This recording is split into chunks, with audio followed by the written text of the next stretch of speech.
o meu nome é Catarina Vieira e seja bem-vinda a mais um episódio do nosso cantinho, o Mindful Bites.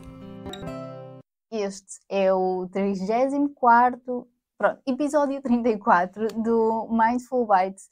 Eu confesso que sinto-me mais tranquila, mais serena a gravar este episódio. Quem me conhece, eu já partilhei aqui que gravar, estar em frente a uma câmara é sempre um pouquinho desconfortável para mim, mas hoje sinto-me mais serena, mais tranquila a gravar, talvez porque este seja o último episódio antes, o Mindful Bites não vai acabar, antes do podcast fazer um ano.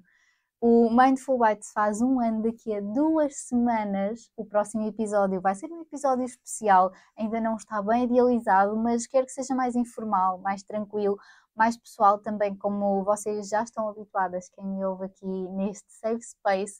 E hoje sinto-me mais tranquila, porque também nos últimos dias têm-me chegado meninas que confiam no meu trabalho para que eu as possa ajudar a melhorarem a sua relação com a alimentação, mas dizem-me que têm a sensação, que como acompanham o podcast, têm a sensação que já me conhecem. E isso a mim deixa-me muito, muito feliz, mais do que aquilo que vocês possam imaginar, porque conhecem-me através do Mindful Bites. E eu prometi desde o início que este seria um espaço também para mim, também para eu dar-me a conhecer a vocês, dar a conhecer a forma como vejo a alimentação. E se vocês sentem que verdadeiramente me conhecem, isso para mim é excelente. Espero que continuem a acompanhar este projeto. Vai fazer um ano, mas que seja o primeiro de muitos, como eu disse, este baby está a começar a andar e espero que acompanhes a evolução, que venham novas novidades, que este projeto seja mais. É isso que eu quero e quero que vocês sejam mais com este projeto também. Portanto, não te esqueças de acompanhar o Mindful Bites no Spotify, no YouTube, no Apple Podcast. Já sabes que eu tenho que dar sempre este recadinho aí para casa. Mas vamos àquilo que interessa. No episódio passado, em que nós falámos do ciclo das dietas, que não é falta de compromisso, que não é falta de motivação, eu disse-vos que ia explicar no próximo episódio tudo direitinho de como funciona a parte de biologia e o porquê do grande segredo por detrás do emagrecimento, na verdade, não ser a exclusão, a proibição e apenas fechar a boca e tirar o bufunfo do sofá. Pronto, aqui dizemos bufunfo. Como tantas vezes me dizem, ou como tantas vezes é transmitido por aí, através daquelas dietas que vocês já conhecem, não é? Porque não é apenas baseado no déficit calórico que tantas vezes já deves ter por aí ouvido falar, tanto nas redes sociais como na televisão, sei lá, nos jornais, o que seja. Se fosse só isso, se fosse só o déficit calórico, não haveria tanta má relação com a alimentação, nem haveria tanta dificuldade em chegar ao tal objetivo, que afinal é só subtração, comer menos e fazer mais exercício. Agora vão-me dizer, o déficit calórico não é importante?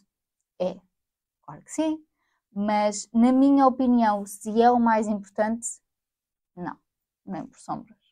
Porque tal como eu já disse anteriormente no podcast e como eu costumo dizer às minhas meninas, para mim, mais importante do que saber aquilo que vocês comem é a forma como comem, o porquê do que comem, a circunstância e o contexto em que fazem uma determinada refeição e a forma como se sentem em relação ao momento da refeição, em relação àquele alimento. E na minha perspectiva, esta abordagem comportamental é mais realista e é aquela que eu gosto de ter, porque a alimentação depende de fatores biopsicossociais.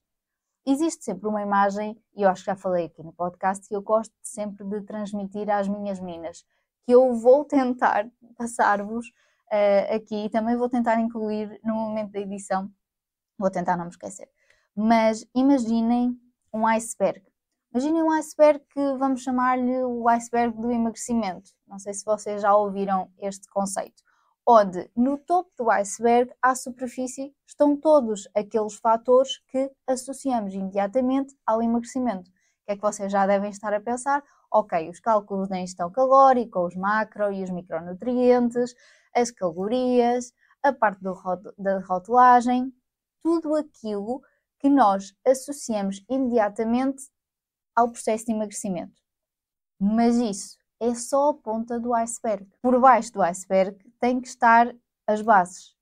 E nós não podemos ter em consideração as contas, o déficit calórico, sem ter em consideração o contexto.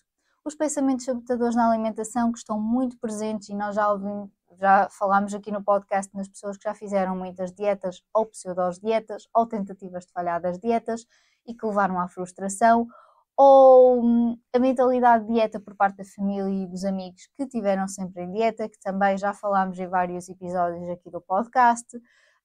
Aquela mentalidade do perdido por 100, perdido por 1000, do 8 ou 80, do extremismo na alimentação. Também tem em consideração aí, na base do iceberg, as emoções. E nós já falámos também aqui no podcast que a fome emocional não é necessariamente má. Agora, é necessário terem atenção quando a alimentação é a única forma de nós descontarmos as nossas emoções. A autocobrança, as comparações, a ansiedade, a influência das redes sociais, a autoimagem e o autoconceito, o prazer da alimentação, o prazer de comer, os fatores económicos, a relação com o corpo, tudo isso tem que ser trabalhado e está na base do iceberg. E se não trabalharmos preferencialmente em equipa multidisciplinar, e eu reforço sempre isto, porque eu não sou a Madre Teresa de Calcutá, não faço milagres, nem quero interferir na área de ninguém, não sou nenhum alecrim dourado, como eu costumo dizer, nem na minha área, nem noutras áreas, nem quero ser, mas cada um tem o seu cantinho. E, como eu estava a dizer, se não trabalharmos em equipa toda esta base do iceberg, se não há uma boa relação com a alimentação, se há exclusão dos alimentos, se andamos a fugir dos alimentos, como é que nós queremos um déficit calórico sustentado a longo prazo? Não tem sustentabilidade o iceberg. E como eu costumo dizer, eu gosto de dar-vos todas as ferramentas no acompanhamento. E aquilo que eu hoje vou partilhar aqui também convosco é parte dessas ferramentas. Eu vou tentar, e não quero de todo que este episódio seja maçador, ou que seja muito técnico, ou que seja muito difícil de entender, mas é importante passar-vos a mensagem de que comer muito pouco ou dietas extremamente restritivas não resultam. E não é por essa falta de compromisso, por essa falta de foco. Não resultam porque não são feitas para resultar. E eu até vou utilizar o exemplo de uma das minhas meninas com a devida autorização, porque ela chegou-me há umas semanas a dizer que estava farta de dietas, que estava muito cansada, que já tinha feito muitas dietas, muitas tentativas, mas que a última dieta, a última tentativa que ela fez foi autorrecreativa, foi por ela mesma. Mas, mais uma vez, não resultou. E ela ouvia sempre falar em déficit calórico, e começou a excluir cada vez mais, a pesar cada vez menos alimentos e a contar cada vez menos calorias. Até ao ponto em que ela, no verão passado, chegou a comer 500 calorias. Meninas, 500 calorias é muito, muito, muito pouco. Mas ela, afinal, sempre tinha ouvido dizer que o importante era estar em déficit calórico. Vocês já estão a ver onde é que isto foi? Não já? É que, à medida que ela aumentava a restrição, aumentava também a atividade física. E então imaginem o que era alguém que sempre ouviu esta máxima de comer menos e mexer-nos mais, como eu disse no início, levantar o bufunfo. Quanto mais restringia, mais frequentes eram os episódios de exagero, mais frequentes eram os episódios até de compulsão e depois, obviamente, que se sentia frustrada, que se sentia cansada, que se sentia triste, porque o agora é que vai, agora é que eu vou começar, agora é que eu vou controlar-me, agora só preciso restringir mais um pouco. Chegou a um limite e esse limite foi 500 calorias. Mas este era o pensamento dela e claro que não tinha resultados, porque é contra a natura. O corpo dela, e eu na altura expliquei isto, o corpo dela estava a gritar por socorro, porque ela estava a comer muito pouco. Não, o segredo não é comer menos. E no final da primeira consulta eu fui sincera, como sempre sou, e disse-lhe que ela estava a comer muito pouquinho. e expliquei-lhe basicamente aquilo que vou explicar aqui no episódio de hoje, do porquê de ela não estar a ter resultado. Basicamente, aquilo que eu fiz foi aquilo que vai ser aquilo que eu vou fazer convosco, que é simplificar-lhe a parte da biologia e disse-lhe que o problema não era dela, porque ela não tinha resultados, porque era o corpo a proteger-se da agressão, da restrição extrema que ela estava a fazer. E o nosso corpo é muito inteligente. E só para vocês terem a noção, meninas, 500 calorias é aquilo que uma criança de 2 anos precisa. Uma criança de 2 anos precisa de 500 a 1000. Imaginem, 500 calorias não é o que um adulto precisa. Não é o que um adulto trabalhador necessita. E quando eu lhe disse que ela precisaria de comer mais, ela naturalmente ficou muito assustada, porque para ela comer mais era sinónimo de descontrole, era sinónimo de fazer asneira, era sinónimo de eu não consigo, eu vou engordar. Mas ela não podia estar mais enganada, porque foi a comer menos que depois, numa consulta de seguimento, na segunda consulta e através de mensagem, me disse que já não tenho tantos episódios de compulsão. Se ela ainda pesa a comida, claro. Se ela ainda conta as calorias, porque não se vai a Roma num dia. E já é demasiado assustador eu dizer não, é necessário comer mais, coração. Imaginem se eu dissesse, olha, numa consulta, não, vais ter que fazer tudo agora diferente. Vais deixar de pesar, pesar a comida, vais deixar de contar as calorias. Ela ia-se embora, porque não era aquilo que ela queria ouvir. E é importante estes baby steps que eu vos digo sempre para chegarmos ao nosso objetivo final, e nós já falámos aqui na definição de objetivos realistas. Aos mais atentos ao episódio anterior, eu expliquei que quando nós não damos energia suficiente ao nosso corpo, o que é que acontece? Acontece tal e qual como um telemóvel a ficar sem bateria, certo? O que é que um telemóvel, quando está sem bateria, reage? Como é que ele reage? Diminuindo a luminosidade, entrando em modo poupança, desativando algumas aplicações que requeiram mais bateria, mais energia ou que requeiram mais memória para a utilizarmos mais tarde. E com o nosso corpo é a mesma coisa. Quando a comida é escassa, o corpo precisa de poupar para continuar a funcionar. Como? Diminuindo o metabolismo basal. Ou seja, nós ficamos com o metabolismo mais lento. O que é que isto, na verdade, significa? Passamos a despender de menos energia, a queimar menos calorias, comparativamente com antes, para realizarmos as mesmas funções, que é, como quem diz, armazenamos mais gordura.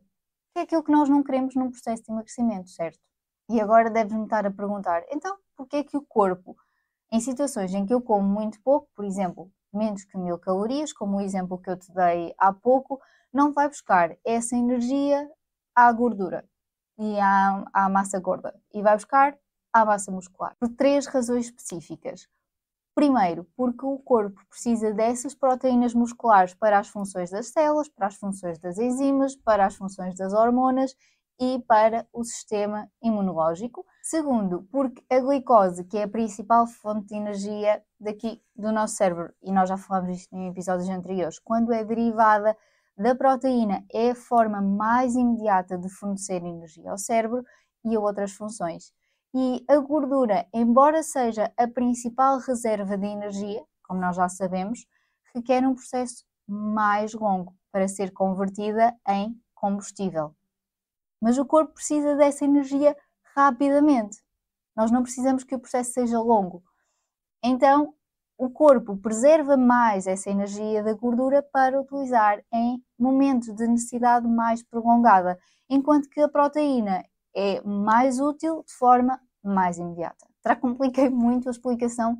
Digam-me que continuam desse lado, por favor. Eu não digo que o nosso corpo é demasiado inteligente. Ele sabe perfeitamente o que faz. Eu sei que pode ser muita informação, mas eu estou a tentar simplificar ao máximo. Como se estes aspectos que nós estivemos a falar até agora não fossem razões suficientes para não fazermos restrições excessivas, temos aquilo que eu tanto falo, tanto no acompanhamento, como nas minhas redes sociais, como aqui no podcast, que são os sinais internos de fome, saciedade e satisfação. E não, a nossa fome não é todos os dias a mesma, porque Todos os nossos dias são diferentes e ainda bem que assim é. Então, como é que nós queremos estar todos os dias a comer a mesma coisa, mesmo que haja uma rotina, agarradas a um papel, sempre as mesmas quantidades? O facto de eu estar aqui a dizer que todos os dias são diferentes não implica que não haja rotina. Sim, é importante haver rotina, ok? E eu não quero parecer muito nerd a falar deste tema, mas eu adoro este tema, que é a regulação do apetite. E como diz uma PT brasileira que eu adoro acompanhar, segura a minha mão, querida, porque não me abandona não, vocês vão querer ouvir esta parte da regulação da fome, porque vai fazer tipo, bum, isto faz sentido. E espero mesmo que faça sentido, e se não fizer sentido, mandem mensagem nas redes sociais, tirem dúvidas aqui, respondam aos comentários aqui neste episódio do podcast, que eu terei todo o gosto em esclarecer-vos as dúvidas. Mas vai fazer-se uma luzinha. Espero que sim, pelo menos com esta explicação. Eu acho que já expliquei em episódios anteriores esta questão da grelina e da leptina no episódio dos diferentes tipos de fome, que eu penso que há 2 episódios atrás. Então, a grelina é a hormona da fome e a sua produção aumenta à medida que o nosso estômago fica mais vazio e que passa mais tempo desde a última refeição que nós fizemos. Imaginem, agora devem ser para aí 11h30, a minha grelina já está aqui a começar a trabalhar. E eu gosto de explicar o funcionamento das hormonas desta forma. Então, a grelina vai enviar um sinal ao cérebro a dizer assim: ops, atenção, atenção, que aqui a nossa Kate já comeu há muito tempo, tens que avisar que ela precisa de comer. E é aqui que eu começo a sentir fome física. Já falámos do que é a fome física. O ronronar do estômago, começa a ter mais atenção aos alimentos, começa a salivar mais, a procurar mais comida. E à medida que eu vou comendo, os níveis de grelina que estavam lá em cima para avisar o nosso cérebro vão acalmando e vão baixando e vão à sua vida. E esperam até ao próximo turno, como eu costumo dizer. Quando eu já tenho comida suficiente para me nutrir, ou que eu já estou saciada, então entra o turno da leptina e da insulina, que enviam sinais ao cérebro a dizer assim: oh, menino, diz aqui à Kate que ela já tem energia suficiente e que podemos parar de comer. Para além de todas estas hormonas, existe também o neuropeptídeo Y. Mas o que é isto, Catarina? Tu já estás a complicar a minha vida que eu já me perdi. Então, o neuropeptídeo Y anda aqui de mãos dadas com a grelina, com a nossa hormona da fome. Porquê? Porque o neuropeptídeo Y estimula o apetite e o desejo pelos temíveis hidratos de carbono. E depois temos a dopamina. E o que é a dopamina? Nós já falámos anteriormente, é a hormona do prazer. Lá está, a importância de fazer refeições prazerosas para ir de encontro a estas necessidades da dopamina. E quando comemos especialmente alimentos saborosos, há uma libertação de dopamina no cérebro que nos proporciona a sensação de prazer e estimula aqui o interesse pela comida sem excessos. E não, nós não somos viciados em determinados alimentos, mas isso deixo para um próximo episódio. Então, numa relação normal com a alimentação, é isto que acontece. Nós ouvimos os nossos sinais de fome, os nossos sinais da grelina, então vamos comer, temos refeições prazerosas e paramos de comer quando estamos satisfeitas. Acontece tudo às mil maravilhas. Agora, quando estamos a falar de alguém que come muito pouco, porque está em dietas extremamente restritivas ou proibitivas e tem como objetivo emagrecer para anteontem, isto já não é assim tão linear. Mas quando comemos muito pouco, porque estamos focadas, determinadas, motivadas em emagrecer e fazer aquelas dietas extremamente restritivas, de pesar alimentos, de contar calorias com aquelas apps meias manhosas, o corpo aumenta a produção de grelina para estimular a fome como mecanismo de sobrevivência, porque nós estamos a comer muito pouco. E, pelo contrário, os níveis de leptina, que é a hormona da nossa saciedade, diminuem. E o que é que faz? Faz com que o cérebro pense que estamos com pouca energia e reduz ainda mais o metabolismo. E enquanto isso, há um aumento daquele menino do neuropeptídeo Y que nos faz ter apetite por doces e que nos envia sinais intensos de alerta, diz à Catarina que ela precisa imediatamente de energia rápida, que ela vai buscar alimentos mais apetitosos e mais calóricos. Porque eu estou cheia de fome. E a Kate sobe-lhe assim um desejo gigante por alimentos apetitosos, ricos em hidratos de carbono, ricos em gorduras, ricos em mais açúcares, doces ou, como vocês dizem, porcarias, lixo. Porque são fontes de energia imediata. Energia essa que o corpo grita por energia. Ao mesmo tempo que o corpo grita por energia, o metabolismo da Kate, o que é que ele faz? Abranda naturalmente para conservar a pouca energia que ela está a comer, que ela está a consumir. E logo há um maior risco de episódios de exagero ou de compulsão. Mas atenção, que o NIO, que é as minhas meninas sabem de quem é que eu estou a falar, que é o neuropeptídeo Y, porque é um nome muito grande, e NIO é aquele cantor dos anos 90 que todas nós apreciamos, millennials. Mas ele não é o vilão, ele só está à defesa. E em dietas muito restritivas, ele aumenta tanto que pode levar a um desejo extremamente intenso por comida. Que é aquilo que vocês acreditam que é falta de controlo, que é falta de foco, e depois lá vem a frustração e a culpa, e sentem-se que são incapazes de manter uma dieta, de manter o foco. E tal como a menina que eu vos falei anteriormente, ela sentia que essa restrição não era suficiente. E o não ser suficiente leva aos extremismos. E quanto à dopamina, que é a hormona do prazer nesta questão da restrição toda, então e onde é que fica o prazer na alimentação? Muitas vezes o prazer na alimentação em dietas restritivas perde-se, naturalmente.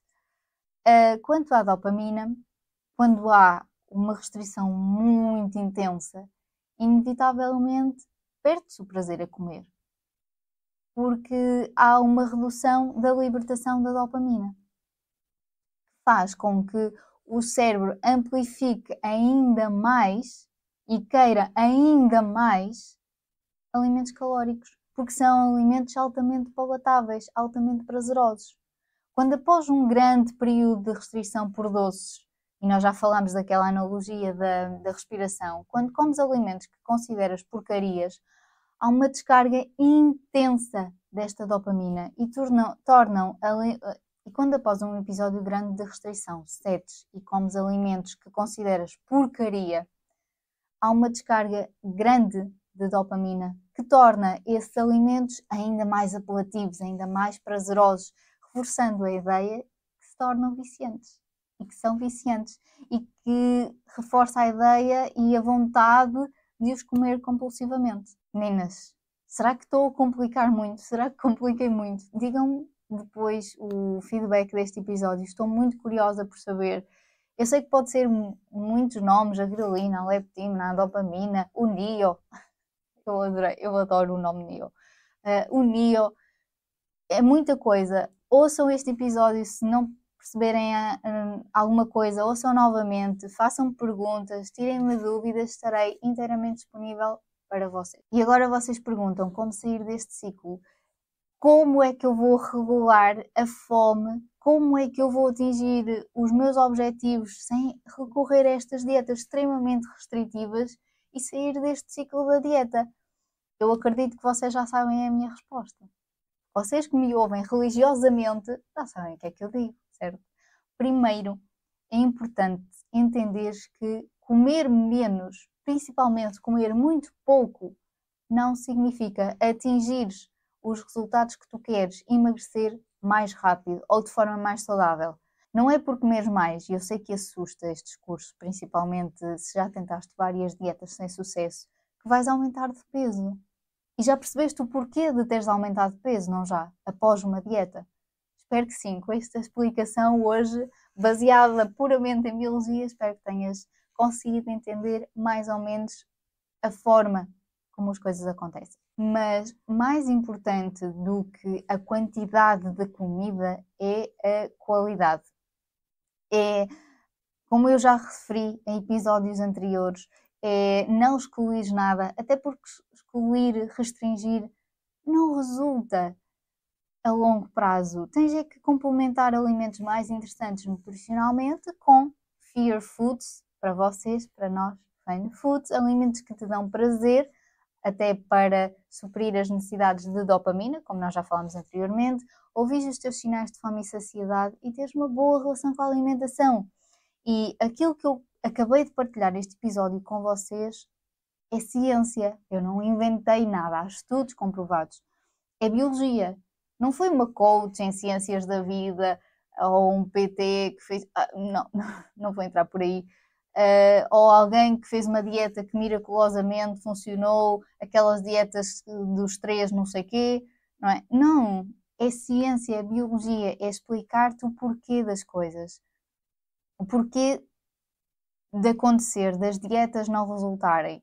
Quando eu digo que vocês têm que ter autonomia alimentar, é isto, é dar-vos as ferramentas, é dar-vos o conhecimento para vocês saberem o porquê das coisas acontecerem. Aquilo que eu acabei de fazer é aquilo que eu partilho nas minhas meninas, no meu acompanhamento. Portanto, guarda este episódio, ouve as vezes que forem necessárias, manda mensagem, se foi muito confuso para ti, se foi muita informação, eu tentei ao máximo simplificar. E com isto não quero parecer demasiado leviana a dizer isto. Eu tentei ao máximo simplificar e dar-te informação de tudo. Este episódio foi um bocadinho mais longo. É o último episódio antes do primeiro aniversário. Mas senti que era a altura ideal para vos explicar tudo. Absolutamente tudo. A base, a ciência, a biologia. Porque comer menos não significa comer melhor, nem atingir os resultados mais rápido. E acho que hoje vocês, com este episódio, compreenderam bem. Da minha parte é tudo por hoje. Aguardo-vos no próximo episódio do Mindful Bites, que é um episódio especial, que é o episódio do primeiro aniversário. Se me dissessem há um ano atrás que isto iria estar assim, que iríamos estar no estúdio, que eu iria estar tão à vontade a falar com vocês, que eu iria ter o vosso feedback da forma como tenho, eu não acreditaria. No outro dia eu vi uma publicação nas redes sociais que dizia primeiro começas, depois melhoras. Pronto, eu sinto que estou só a começar, como eu vos disse há um ano atrás, eu estou só a começar, isto é só o início. Não me quero alongar mais, vemo-nos no próximo episódio. Que os próximos anos estejamos juntas. Um beijinho grande e é isso. Beijo.